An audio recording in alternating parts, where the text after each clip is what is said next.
Hi, for anybody watching, I'm adding Stephanie in right now. Yay, we did Yay! it! I, It worked. I feel like a tech boss now. I'm like, oh my God, I know how to do this. I know. It's always like a celebratory moment when you get it right. I know. I feel legit, like a legit business now. I've got a live person here with me. Yay! I'm so glad to make it. Yeah, thank you so much for coming in. So we're still a little bit early, so I figured, just give people some time here. I I scarfed down my lunch real quick before I. Yeah, I was at the gym a little bit earlier doing some work. I was texting with you and then some other coaches. So I'm excited. Hi, Kim. I know I'm doing Kristen said good. she was on the go. We got Kim. And you know what's really cool about doing this on my phone too is when I do this on my laptop, I can never see who's watching. Oh, oh yeah, that's true. So I don't Hmm. know who to say hi to. I'm like, oh, someone's watching. Hi. Yeah, if you're on, and I see 6 people. So if you're on, say hello so we know who's watching. Yeah. Thank you guys for coming in the middle of the day. Yes. And Stephanie, what time is it there? What time zone did I'm you say you're in again? Central, so it's noon. Okay. All right. Cool. So is your week off to a good start so far? It is. I have, a ton of stuff to do. Always, but it's good. It's been a little bit of a roller coaster over the past month, but that's just the way it goes. So I'm Yeah. excited. Yeah, for sure.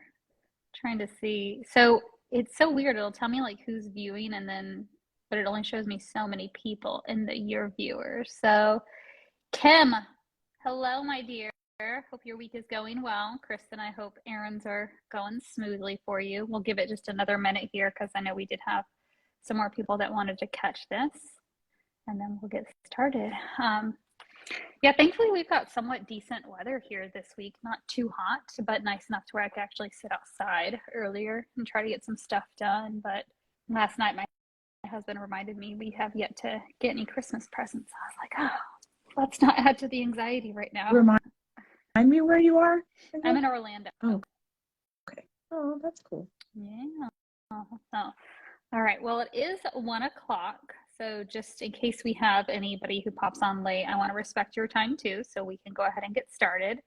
I think I'd shared with you when we were first talking about this that I just launched last week our Habits Through the Holidays challenge. So I thought this timing was perfect because I'm sure you've seen this too. A lot of people are kind of like, oh, the holidays, it's just too hard for me to focus on my health. And, they get caught up in like, the things that they can't control versus thinking about what they can control. So I was like, well, we'll do a challenge to just focus on the basic habits, right? Just what are things that we can control? What's easy? What's the low hanging fruit?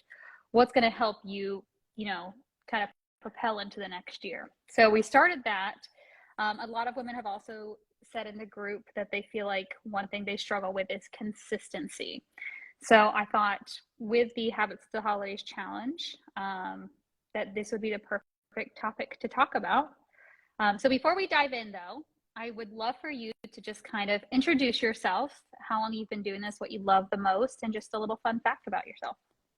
Okay, so I am a registered dietitian. I worked clinical for, I think I started in '07 doing like acute care. I did Dinner some time. home health. Sorry, no, go ahead. I was Oh, trying to okay. get to the questions and there was a video that popped up. Oh, okay, no worries. I did some home health, did some long-term care, and I was kind of just doing clinical stuff for a while. And then I started seeing people on like Facebook promoting health. And I was like, how are you making money with this? So kind of started just by like posting stuff and have grown to just having a coaching practice where I coach perfectionists who grew up on 90s music. And it's really mostly mindset. Like I'm very heavy on the mindset part because I guess when I started, I thought the science part, like if people just knew better, they do better. And then it's like, oh no, y'all already know what to do. You're just having a hard time doing it consistently. So behavioral health is really a big part of it. So then it's just working on yourself from the inside out. Yes, I teach my clients about macros and nutrition and all of that, but it's really like, how can I increase my own self-efficacy, my own confidence about actually being the person that can create the result versus just doing the thing today and then not being sure if I can continue this later. Love that. Yeah, that's so much. Having that awareness is what really will help drive you and keep up with all the things that you've learned. Yeah. And so you're a mom yourself, is that correct? Yeah, I have two kids. I have a 5-year-old and a 15-year-old. So that's fun. Yeah, so I don't know if you noticed, the group name is Tired Moms because I was Mhm. like, when I was trying to create my group name, still feel like it's a mouthful, but I was like, who are my people? We're tired moms who are just trying to survive and get through. And I wanted to name it actually Lazy Moms, but I was like, well, I don't know if that would, we don't Yeah, want to identify as yeah, lazy, but we say work smarter, not harder. So exactly. Yeah, it's all about the reframe. yes, 100%. The reframing. Yes, perfect. Little mindset thing there. Yeah. Hi, Katie. Thanks for popping on. All right. My husband's about to walk into the door. Hi. All right. So, like I said, we're talking about consistency. So, how would you define consistency? So I just define it as you showing up the way that you want to show up most of the time. That's it. Most of the time. Most of the time. So I coach perfectionists, and so perfectionists feel like it has to look like this. Like if it does not look like this and feel like this, then something is wrong. So it's like reframing that in terms of like the app that I use, we kind of habit track. And it's like, I just want you to be about 70, 80%. Like it doesn't have to say 100% all the time. And so sometimes my clients, they'll miss stuff and they'll be like it has like the little circle, kind of like the iPhone closing your rings type of thing. And so they're like, oh, what am I missing? And I'm just like, I don't expect you to do absolutely everything. I don't. You're gonna miss some stuff. And when you miss stuff, it doesn't mean that you're not consistent. It doesn't mean that, right? Like it's more of a self-concept and an identity because when you feel like I can't be consistent or I'm not sure or I'll try to be consistent. One of my clients was talking to me the other day and she said, if you're trying, you're lying, meaning like when people say like, oh yeah, okay, well I'll try. Yeah, I'll try to do that. That automatically means like I'm not really confident in this. I said that, but I don't know if I'll actually show up that way. And so really breaking down consistency to, do I identify as a consistent person? What does that actually mean? How many times have I broken a promise to myself? I said I was going to do something and then I didn't do it. And now I don't have the confidence. And so we start there. Like you have to start there first. And then even to take it a step further, like, are you actually being honest? Right? So we want to get to consistency, but are you actually being honest with yourself about what you want and what you're willing to commit to, what you're willing to give up? So honesty to get to self-trust, to get to consistency is kind of how I kind of break it down. I love it. So it's kind of like a little continuum there. Yeah. Yeah, perfect. So, what are some examples of clients that you've seen that, despite talking about, okay, I only want you to hit this, you know, 3 times this week versus saying you're going to go to the gym every day this week, let's start with 3, but then they don't get to that one time or something like that, and they immediately start kind of with that negative self-talk. How do you kind of help them reframe that so they can see like, hey, you're still on the right path, and kind of keep that self-confidence in themselves to want to keep trying? So we talk about undergoaling, which is basically like, yeah, you said you want to do 6 times, but you haven't been to the gym all month. So how about we just start with like 2? If you go like twice, that'd be great. And they never feel like that's good enough. Like that's not good enough. It's like, okay, if you set a goal for 2 and you feel like that's too easy, that's what I want your brain to say, right? Like those sentences in your brain that you just think that just come up. It's like, oh, if I can make progress, if my brain is saying that's easy, I can do that. I can do that is a powerful affirmation, right? And so like if it feels like that, then you feel like, okay, yes, I can do this, and you get it done. That helps to increase your confidence. Now, say the person maybe doesn't, they said, okay, let's undergo for two, and they, right? Well, how can we, sorry, someone's calling me.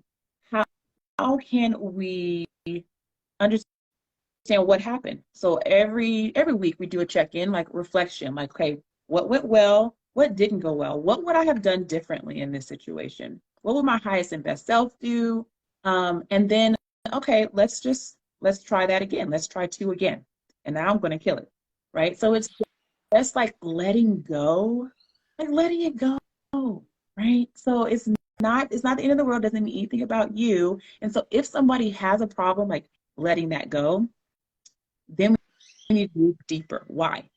Is that meaning something about yourself personally? And where did that come from?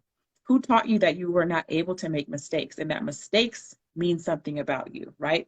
Failure, fear of failure is huge with perfectionists. And it's like, okay, where did that come? So it's just an opportunity really to dig a little bit deeper. If you really can't let go, like you missed one, it's not about that. It's about fear and control. So then we need to dig a little bit deeper into why that's really bothering you so much, why you can't just let that go and just set a new goal for next week. So it's just an opportunity to coach a little bit better. Yeah, no, absolutely love that. There's always a reason to why behaviors are learned from somewhere. And I think that's actually a misconception, or actually maybe not even a misconception, but something that a lot of people don't realize when it comes to health coaching, especially when we dig into the mindset. That's why the mindset is so important, is because if you don't learn where this behavior was learned, what drove it, and then what are the triggers to these things, it's going to make it a lot harder to change those habits that it's created moving forward. So Yeah, I think that's something that a lot of people don't think about. it's really focusing on the action. So I am a big fan of the Life Coach School. Do you follow them? I can't Yeah, remember. love, Okay. yes. So when we think about it, like our chronic dieters, right? They have tried the action. They are changing the diet. I'm doing, oh, okay, let me do paleo. Well, let me do this. Let me do this differently. Let me try this new workout. And you're getting the same result. Why? Because your mindset is approaching it with the same thoughts. Your energy is the same, and you are then producing the same result. So I always like to tell people if what you're finding you don't like, right? Your results or your answers, you're just asking the wrong questions. You can coach your own brain in the moment. It takes a lot of self-awareness, and like it's a whole breakdown the way that I coach my clients. But essentially it is increasing your awareness of your self-sabotaging thoughts and behaviors, like the triggers that you're saying, and then being able to catch it in the moment. First, you practice intentional thought creation, and then you are able to catch it. Oh, that's that thought. That's never going to help me get the result that I want. You cannot get a positive result if you're thinking negative thoughts. It just doesn't work that way, right? So being able to manage that around consistency and self-trust and showing up for yourself, and then your results will follow. But a lot of times people try to do it backwards and just change the actions, and they're wondering why they get the same result. It's because the thoughts are the same, the approach is the same. Yeah, unfortunately, we see a lot of that when it comes to the workouts. I just need to work out. That's all I need to do. Yeah, that's always the first approach. Yeah. So one thing that you mentioned, and I'm a big fan of that too, is the undergoaling. I like that you call it undergoaling, though. You gave it a specific name. What would you say are some other, just for like, let's say people who are on this call who might not be working with a coach and are trying to kind of go through this themselves? What other tips would you say to help them manage their expectations, one, but also start building that self-confidence to get to that self-trust and get to that consistency? Undergoing was one of them. What would you say are some other tips or tools they could use? The first is really taking radical responsibility for your own emotions. Like we say like, okay, I'm not consistent because I'm not motivated. I just don't feel motivated. It is your responsibility to create the feeling of motivation. So sometimes people, I'll ask, okay, well, what does motivate you? And they're like, oh, well, I'm not sure. And I'm like, oh, okay. So I can't tell you what motivates you. That's an inside job. You've got to do that for yourself. So that means, again, coachable moment. What is your goal and why do you want that goal? What is it that raises your energy level? Are you even noticing how you're feeling if someone says, hey, let's go to the gym? Do you deflate? But then if someone says, hey, let's go hiking, you're like, all right, let's go, right? Your energy is up. So you've got to know, and you need to, I'm a big fan of writing stuff down. I need to know what are the things that motivate me, and I need to have them written down so that when I'm feeling unmotivated, I can remember like, oh, okay, these are the things that naturally raise my energy. For me, and one of the reasons why my niche, I include music because I love music. So for me, it's like if I put on some Beyonce, it's a wrap. Like I'm about to kill my workout. It's nothing. Okay. You're unleashing your So inner Sasha Fierce. yes, so you've got to know you. So that's the first thing of like, do you know what motivates you? Um, do you have that kind of self-awareness? And then like getting clarity around your goals and what that actually looks like. Um, redefining what consistency is. It's not perfection. But then also just intentionally working on your mindset. So a few things that I really like, by far, this is my favorite, like my client's favorite thing to do is listen to something like inspirational every day. This is passive, doesn't take time. You can do it on your way to work. You can do it while you're brushing your teeth. Listen to something positive every single day. I do this myself. Um, so Real this does a quick, do you couple of, have, just so we don't forget that, do you have specific things that you like to listen to? I mean, I'm a big fan of Oprah, but I literally go to YouTube and I Google inspiration and I see what pops up and I click on it. Love And listen, that. Okay. it's fine. So YouTube inspiration. That's it. Simple, right? It doesn't have to be super duper hard. So I'm also a big podcaster too, but so that's one thing that you can do to kind of start training your mind. It's kind of like reading to a child, how you like you read to your child and you're like, ooh, this person ain't like they're not paying no attention, but then they regurgitate something that you said, and you're like, oh my God, you were listening, right? Mm-hmm. So it's just like pouring in. And I like to also just say that sometimes like when you're feeling like you're in a good positive mindset, people will kind of not do the mindset because like, oh no, I'm good now, right? And it's like, no, you're not doing this only when you're stressed. You're actually doing this for the time because life is going to life, it's going to happen, and you need to just have that as just a practice, a passive practice, so that when life does happen, you have already stored up in your cup some positivity, some go-to thoughts that you can use, and don't wait until life happens and then try to fill your cup because then that gets a little bit harder. So this is an ongoing process, no matter where you are on the spectrum. Yeah, Um, being proactive, not reactive. And exactly. that really Um, resonates with me just because I have found at times in my life when I get really stressed, I am not really good at reframing things personally. I have to look back and be like, what have I been doing to keep my toolbox filled up and keep it strong? And the first thing I notice is I haven't been filling my own cup. I haven't been listening to things that are positive. So when I'm listening to things that are positive, books or whatnot, then that just, I exude that throughout the rest of my day. But when I'm not, it's easy to fall behind. right.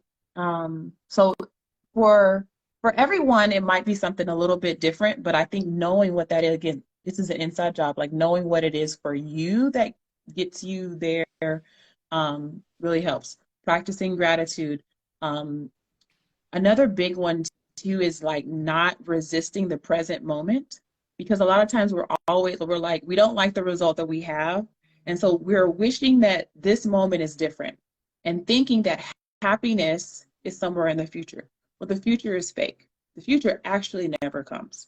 So if the future is always, I mean, if happiness is always somewhere in the future, it'll never be where you are right now. It'll always be somewhere else, and that sucks Yeah. because you want to be happy right now, not later, right? So not fighting the present moment, being able to totally accept your body, your life, Um, and it kind of goes hand in hand with like taking radical responsibility um, for like your goals, your health. But it's also just letting like taking the pressure off that things could be any different, right? Like really appreciating your previous versions of yourself and not shaming them, blaming them, or just having a lot of guilt, but appreciating like, okay, I have been trying and I can appreciate this previous version of myself because she hasn't given up on me yet. My body has not given up on me yet. Like I'm still here, I'm still doing this. And it's you can look at like your previous attempts as I keep failing, or you're like, oh my God, I am so resilient. I keep trying. I'm back in the game, right? So that can either empower you or it can make you feel bad about yourself depending on kind of how you're looking at it. So I hope I Yeah, no, I answered your love question. I that. feel like I went on a Yeah, tangent. yeah, no, no, I love it. All good things. You actually reminded me too. One of the questions I ask at the end of my check-in, because I'm always, how do we look at the positive is, fill in the blank. I'm a badass because. And a lot of times some people will struggle with that because they're like, I just didn't feel like I killed it this week. And, I try to remind people, just look for the small wins as well. So it could be something as simple as like, I got out of bed and got dressed today, I didn't stay in my pajamas all day. Just whatever it is that you did outside the norm that you knew your body needed or that you needed, that's a win. So definitely just focusing on the small wins and the Yeah. positives. Yeah. I think that sometimes what we do is focus on how much farther we have to go versus how much we've already overcame. So just reminding that in addition to like a check-in, I always have my clients do like this wins form and I like list out the possible wins. Like there's like a whole list and like because sometimes you don't even think about it like, oh yeah, oh my skin is actually clearing up or oh, I'm having less negative self-talk. I'm able to coach myself in the moment.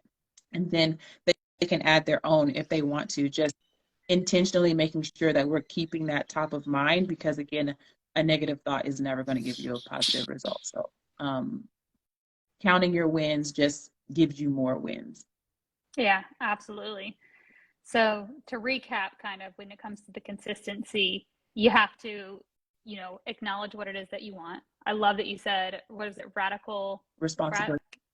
radical responsibility. Love that. Just accepting and acknowledging what needs to happen.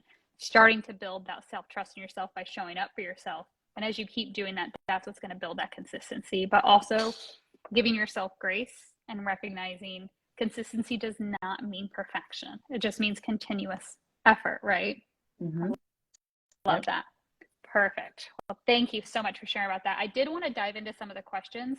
So for anybody that's still on the live, if you have any questions, go ahead and shoot them in the chat if you want. And then some of the questions that we had in the Facebook group, they were kind of in different places. So I'm going to start with one that was in the event, and it says, what are tips that you have for us when we get back to our normal lives after the holidays?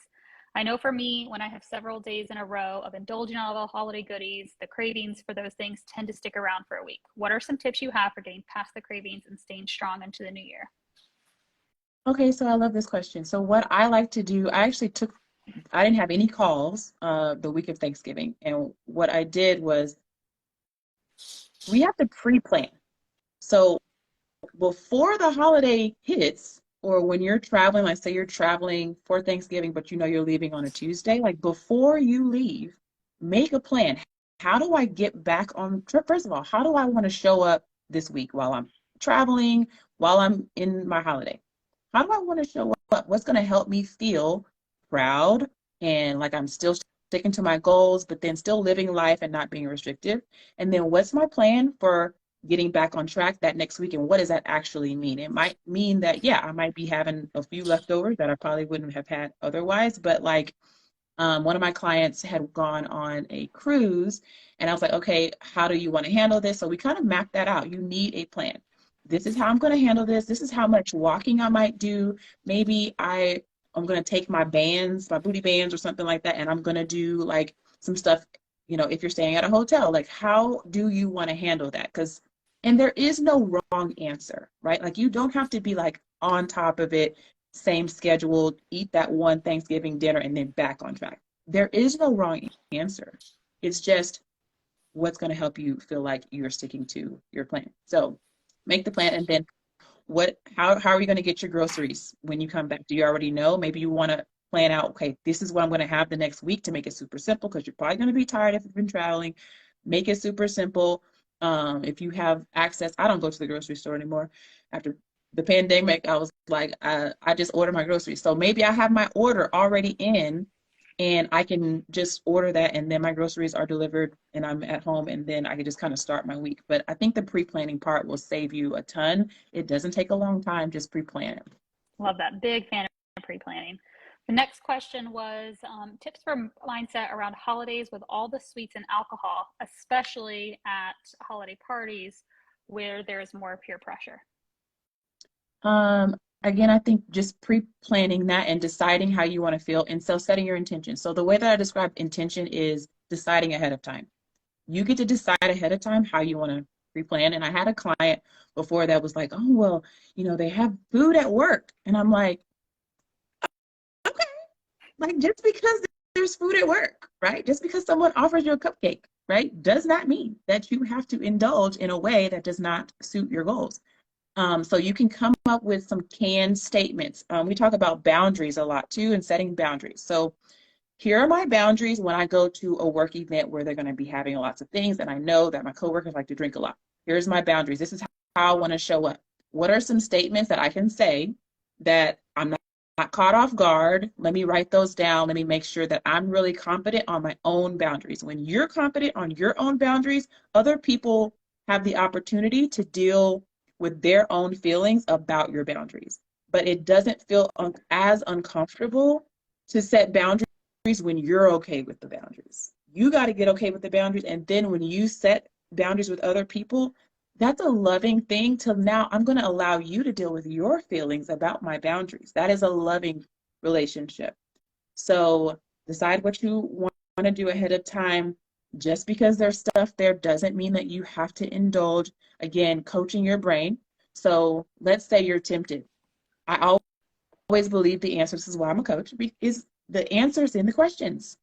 Question, how do I want to handle this?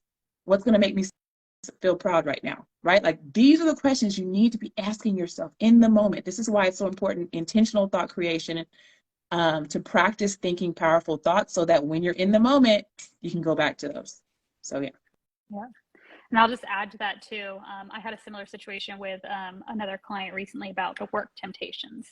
And I said, well, how does it feel when you say no to something that you truly don't want to participate in? And she said, it feels empowering. So I said, okay, do you want to feel empowered more? She's like, well, yeah. I'm like, well, how are we going to do that? By practicing that, right? So like to go along with the boundaries, it's empowering when you can state what it is that you want, you can communicate that. I think the issue is some women still struggle to communicate their needs over what they are perceiving to be the needs and wants of others. People pleasing. And I'm guilty of it too. But yeah, so good tips. The next question was, other than having a large water bottle with you and a reminder, any suggestions for consistency with drinking water? Other than reminders, and other than what did you A say? large water bottle. Um, I'm a big person about setting up your environment. So maybe you don't have a large water bottle, but maybe I have several small ones. Maybe I have one in the car. Maybe I have one on my desk. Maybe I have, like, setting up your environment for success. You have to make it very easy to just pick up the water bottle. Yes, you can set reminders on your phone, but then also, like, some people drink better out of a straw. Like some of my clients are like, I drink water more out of a straw. For me, I if I had to drink lukewarm water, I would never drink water. Water is my favorite thing to drink. Like I absolutely love ice cold water. So Same. I have my Yeti and I'm drinking water. Like I love water in that. But if I had to drink it warm, I wouldn't drink a lot. So is the temperature a problem? Is Is do you drink it better out of a straw? Do you want to try some infused water? Like, what is the reason why it has been difficult? Is it timing? Is it your schedule? Is it that you just don't see it around and you need to put it in your environment? So kind of ask yourself, like, why is it that I struggle doing it? And then troubleshooting. So consistency, I have the whole list. I totally forgot. I didn't even think about this. But consistency is about troubleshooting, right? Oh, yes, Like, yes. you know that, okay, I need to figure this out. So it's about troubleshooting and making sure that you understand why you're not getting something done. Mm-hmm. Yes. Drink water, every car ride. Yeah. Yeah. So I love that too, because I hear a lot of people say, well, I'm rushed off to get in the car to take my kids to school, so I don't have time. And it's like, well, what if you just kept something in the car? Or what if you just brought it with you in the car? Like that's the environment. That's the cue to have it. Like, yeah. So great tip, Katie. I actually have my phone propped up on my hydro jug. So I encourage everyone, like if they struggle or they forget water, that's just one of my cues is having it filled up all the time, so I don't have to worry about refilling Yeah. it. So Yeah. I Perfect. like it. There was another question, but I don't know where it went. Um, Kristen, I think it was your question. I think Kristen is still on. There was a question and now I can't find it, so I do apologize. So if you want to drop that in the chat real quick, please feel free to do that. Um, just want to make sure we get that. But while waiting on that, to the point of troubleshooting, I'm a big fan of failing forward. If something's not working, like you said, why is it not working? What can we try differently? So what can we learn from it, right? Yeah. And you have to just allow time for that and actually put in space in your calendar for you to reflect. Because a lot of times we're just like, go, go, go. We're like on to the next thing. And we don't actually ever reflect on anything in order to troubleshoot. So like having a policy of yourself, like, okay, Saturday, 2 o'clock is when I kind of reset, refocus, like have a reset time. Because part of the self-sabotage is you don't create systems in your life for success. You're just kind of like flying by the seat of your pants all the time. And it's like, that's just self sabotage. You know, every week you're going to have to plan what you're going to eat. You know, every week, your kids go to school at this certain time. Like, create systems. That's part of that too, that troubleshooting. Like, do you have a system for executing the behaviors that you need to have? Kind of like SOPs in business, like standard operating procedures. Like, this is how I get this done. Yeah. So Kristen says we answered it. And I think that's like the perfect way to wrap this up though too, is having systems in place that will also play along into creating or having that consistency. Yeah. Yeah. Yep. I think that's perfect. Awesome. So Stephanie, how can people find you? I hang out on Facebook most of the time. I have a Facebook group called Fit Figure Formula. If you go to my profile, I'll direct you straight there. So that's where I usually hang out. I go live once a week. Um, I do have an Instagram, and I've been posting more on Instagram, so I'm getting There better. you It's go. just Stephanie_Riles_coach on Instagram. Perfect. Awesome. Well, thank you again so much. I truly appreciate you taking time out of your day to hang out in our group and just share about your experience with coaching for mindset and consistency. So, hopefully, to all of you watching, thank you so much for joining us. If you have any questions at all, please don't hesitate to reach out to either one of us. And we're always happy to help in any way we can. All right. Thank you so much for having me, Kayla. Thanks, Stephanie. Have a great All right. day. Bye. Bye.